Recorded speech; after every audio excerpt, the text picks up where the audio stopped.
I'm librarian Yamila Alkaya, and this is NNLM Discovery, a podcast from the network of the National Library of Medicine.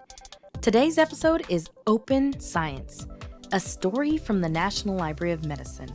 In January of 2023, the White House Office of Science and Technology Policy announced a federal year of open science.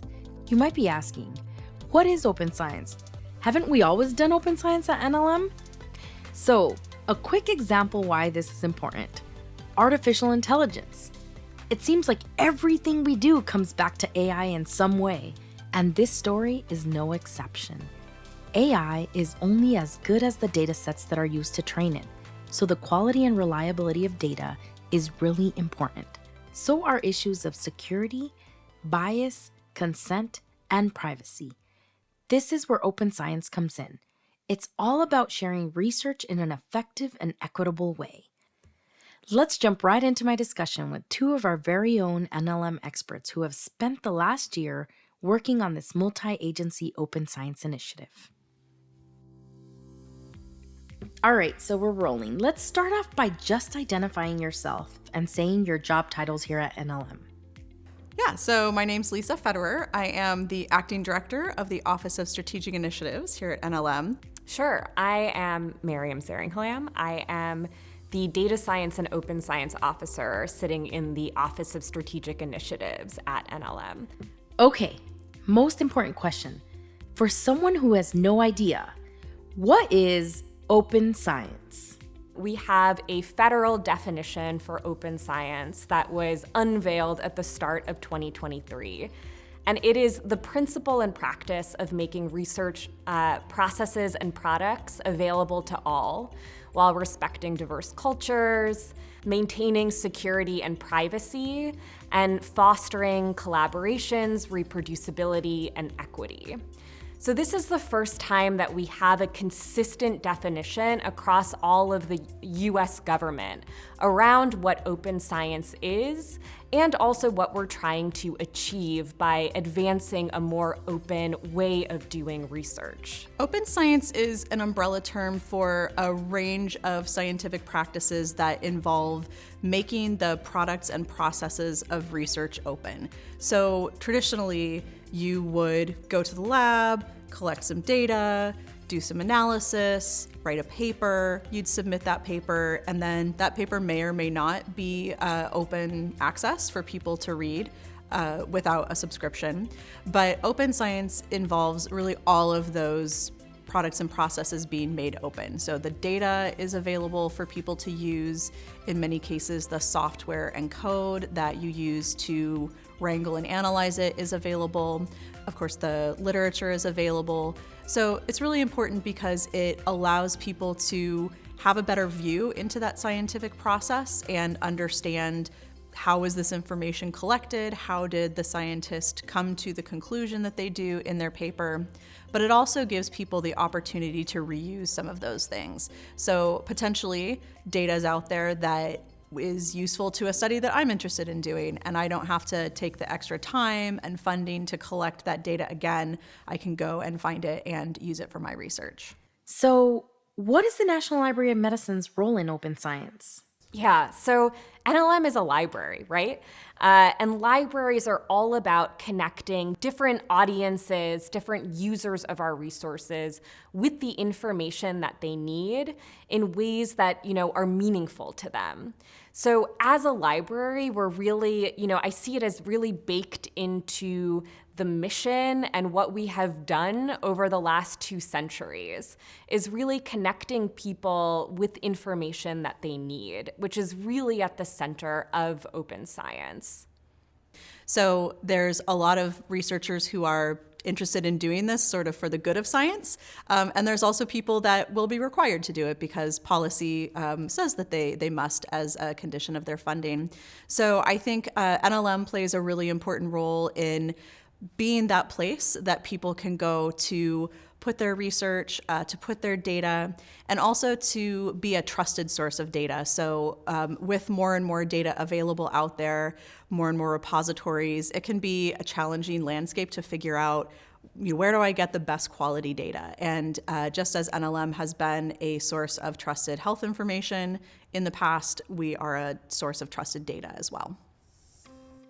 I'm the happy librarian that thinks this should be an easy thing to roll out. I mean, we've been doing it for 200 years. So what are some of the concerns to open science? And why hasn't the research community jumped at this opportunity? So I think some people have some concerns about making data available because being at the NIH, we fund a lot of research that has human subjects data. But it's important to recognize that open science and data sharing is not just a blanket, share everything fully openly all the time. So we have safeguards in place to make sure that people are using the data responsibly and appropriately, and that patient data remains secure. So that, I think, is a really important piece. There's also concerns that people put their data out there and they don't really get credit or get recognized for that. And it's definitely an evolving space, but NIH has been thinking about, and other research institutions have been thinking about, how do we make sure that people who share high quality data sets get credit for that in the same way that people who publish high impact, highly cited journal articles get credit for those. So it's a shift in thinking about how we value academic and research output.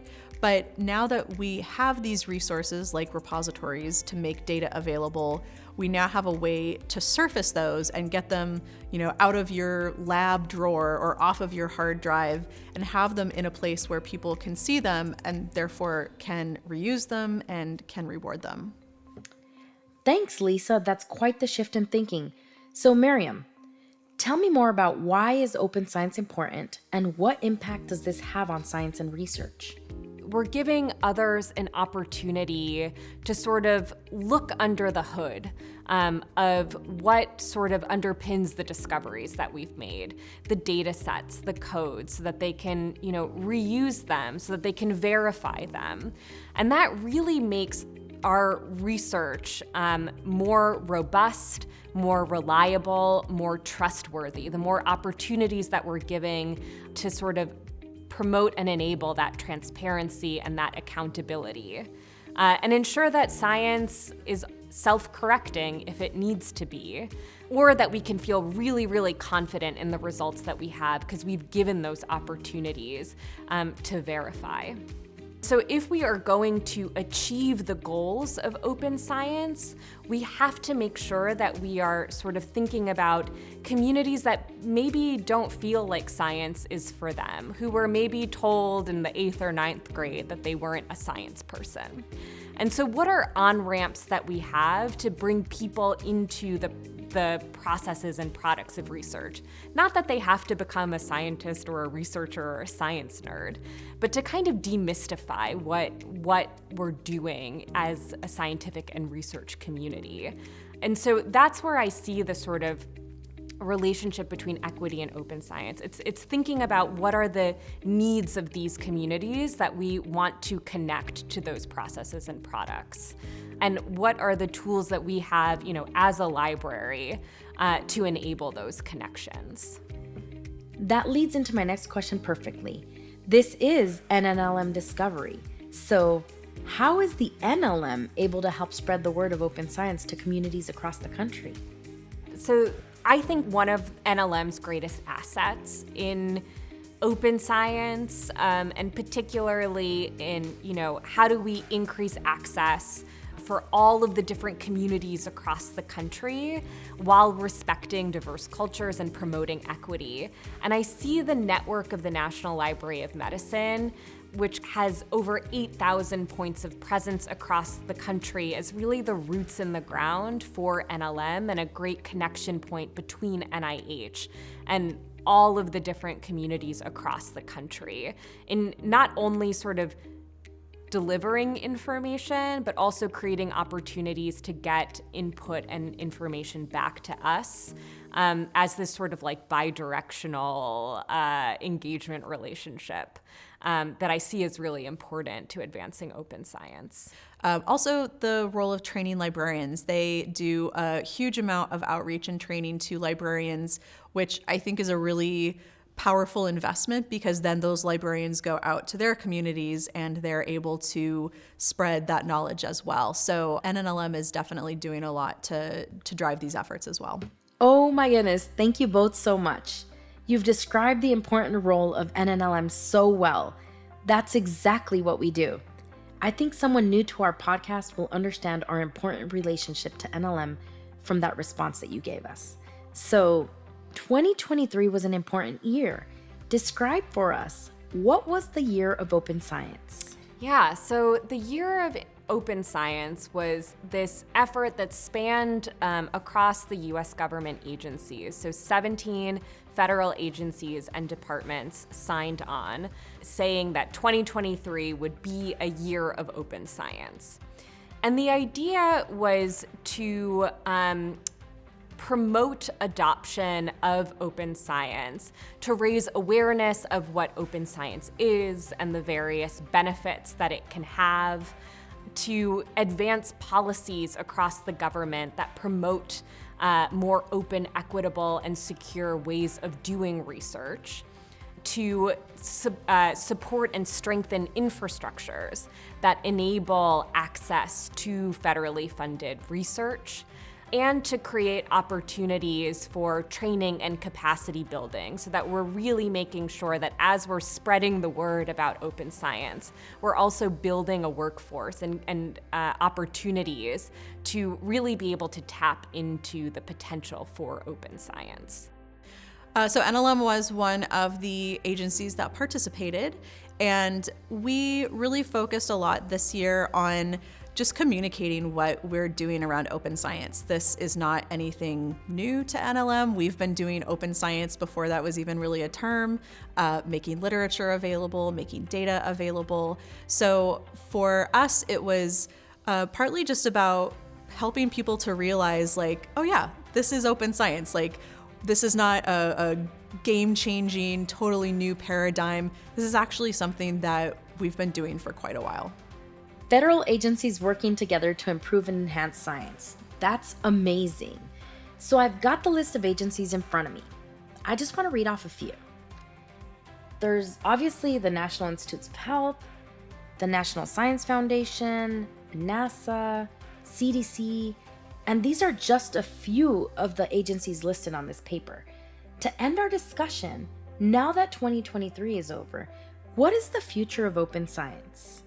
So the year of open science was never about just 1 year. It was about sort of sowing these seeds to propel us into a future. And we're now in that future, and we'll continue to think about how we as NLM can really be leaders in creating that more open and equitable and responsible sort of future for research.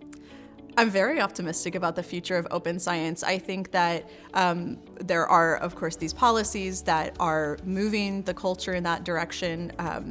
But I think there's also a shift in researchers thinking about open science, and a lot of researchers are excited about making their data openly available and the opportunities that that can present to them to collaborate with other researchers and just have their science out there. So I think it's a bit of a culture shift, but I think that even though that may happen slowly, there's some really great opportunity to change the landscape of how we do research.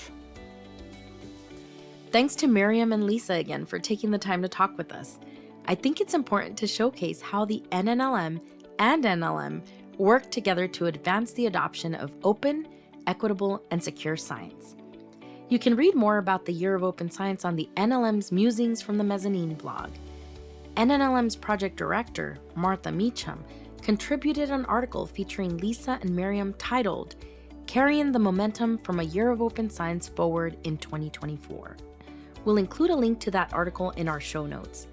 To learn more about the Year of Open Science and to see a full list of agencies involved, visit open.science.gov or check out our show notes with a direct link. This is NNLM Discovery. Thank you for listening.